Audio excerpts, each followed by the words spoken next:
The forest welcomed her with open arms, its ancient trees standing tall like silent sentinels. Each step she took on the forest path felt like a journey back in time, away from the chaos of modern life. Emerald light dappled through ancient trees, casting a magical glow on the forest floor. The interplay of light and shadow created a serene, almost otherworldly atmosphere.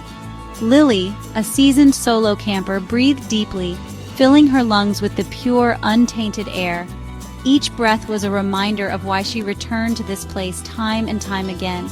This was her sanctuary, a place to escape the noise, the demands, the relentless pace of life.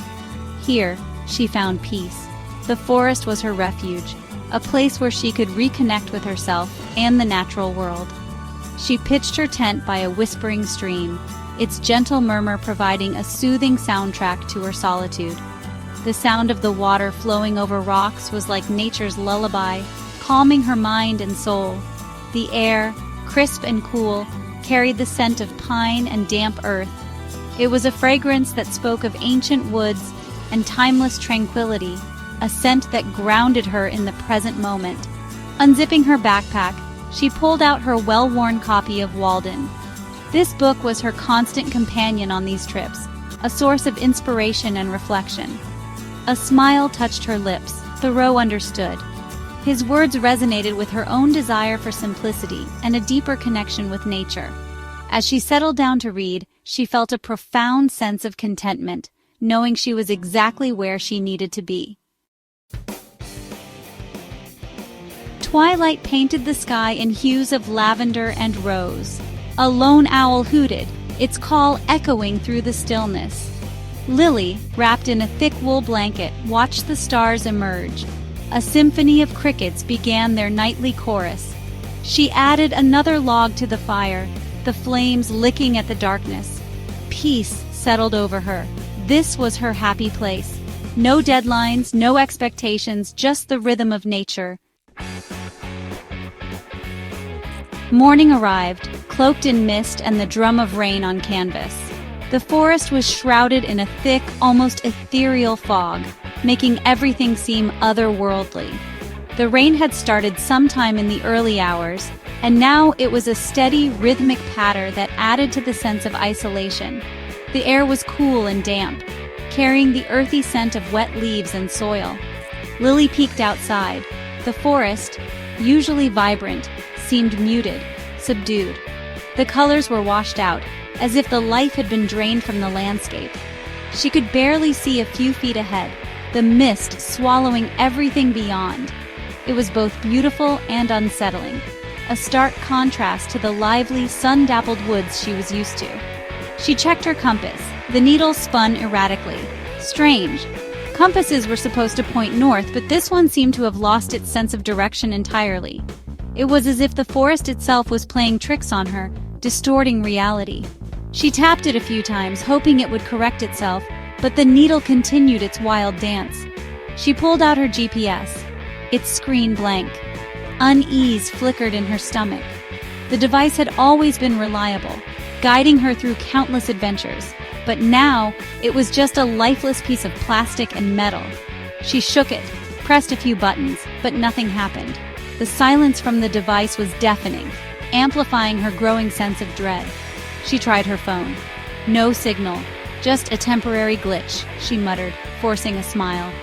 But deep down, she knew something was off. The forest was playing by its own rules today, and technology seemed powerless against it. She glanced around, trying to get her bearings, but the mist made everything look the same. Every tree, every rock, every shadow seemed to blend into one another. The forest held no fear for her. She'd simply retrace her steps, find her way back to the main trail. She had done this countless times before. With a deep breath, she started walking, her eyes scanning for familiar landmarks. Each step was deliberate, her senses heightened. The forest was silent except for the rain, and every rustle, every snap of a twig made her heart race.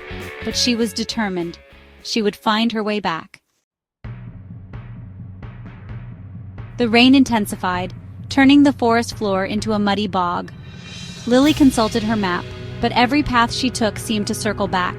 Frustration gnawed at her. The wind picked up, rustling the leaves, whispering through the trees. Or was it whispering? The whispers grew louder, morphing into faint voices, indecipherable, yet undeniably human. Lily quickened her pace, her heart pounding against her ribs. The forest, once her sanctuary, now felt oppressive, menacing. Nightfall brought no respite. The wind howled, a mournful sound that sent shivers down her spine. The whispers persisted, weaving themselves into the fabric of the night. Lily huddled in her tent, fear a cold fist squeezing her heart. Sleep eluded her. Every creak of a branch, every rustle of leaves sounded like approaching footsteps. The forest held its breath, watching, waiting. Lily felt a presence, unseen but palpable, closing in. Section 6. Echoes of Fear. Days blurred into nights. The compass remained useless. The GPS, lifeless. Paths led her in circles. Lily was lost, utterly and terrifyingly lost. The whispers were constant now, taunting her, mocking her fear. She thought she saw figures flitting through the trees just beyond the reach of the dying light.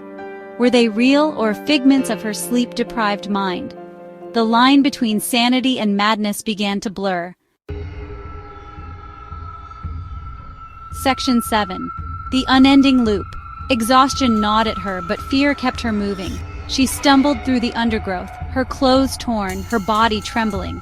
The forest seemed to stretch endlessly, a labyrinth with no exit. She was caught in a loop, a terrifying, inescapable loop. The same gnarled tree, the same moss-covered log, the same whispering stream. Round and round she went, her hope dwindling with each passing hour. Section 8. Trapped in Green Hell. The forest was alive. She could feel it now. Every rustle of leaves, every snap of a twig seemed to echo with a sinister intent. The air was thick with the scent of damp earth and decaying vegetation, a smell that clung to her skin and filled her lungs. It was as if the forest itself was breathing, a living entity that watched her every move. Its malevolence pulsed beneath the surface, a dark current threatening to drag her under. The shadows seemed to move on their own, twisting and writhing like living creatures. The stream, once a source of life, now appeared as a turbulent force, its waters dark and foreboding. The forest at dusk was a place of nightmares, where the line between reality and illusion blurred. The whispers were inside her head now, a chorus of voices driving her to the brink. They spoke in tongues she couldn't understand, yet their meaning was clear. She was not welcome here. The voices grew louder with each passing moment, a cacophony that drowned out her thoughts and filled her with dread. She clutched her head in distress, trying to block out the relentless assault on her sanity. She was no longer Lily, the confident camper. The forest had stripped away her bravado, leaving her vulnerable and afraid. She felt lost, both physically and mentally, as if the forest had swallowed her whole. Her worried face reflected the turmoil within, a stark contrast to the confident person she once was.